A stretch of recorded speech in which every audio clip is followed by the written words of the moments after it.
You know, one of the great terms that you coined over the years was Whoa Nelly. I mean, that's what people associate with you, maybe the most. I like the biggins as well. But where did Whoa Nelly come from?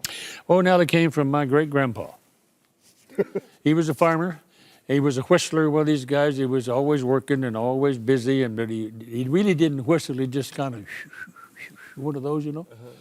And then he would do something or drop something or whatever, and oftentimes you'd hear him say, "Whoa, Nelly, whoa, Nelly," that kind of stuff. And it's kind of stuck to the little scruffy kid following him around. And there's a lot to the funky thing that I did for some, 64 years. Ted Husey, made one of the most knowing comments ever, I think, to me, at least stuck to me. He said, "Never be afraid to turn a phrase. And if you make it interesting enough, they may not know what you just said, but they'll look it up." Fair enough. And he's right.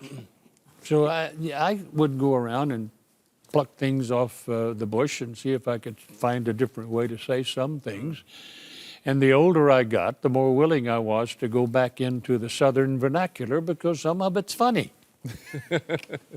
And it's certainly inoffensive in my view because if you look at the sports announcers that existed in the broadcast industry, particularly after the Second World War, so many of them came from the South. I mean, Lindsey Nelson, Tennessee, Red Barber and Mel Allen, they've been ongoing for a long time. Mel Allen grew up right down the street from Legion Field in Birmingham. And Al Helfer, he's from down that neck of the woods. So they were all over the country.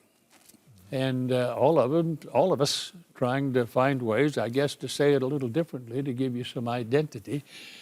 But the one thing you can't ever forget, the playing field is the property of the players and the coaches. Oh, yeah.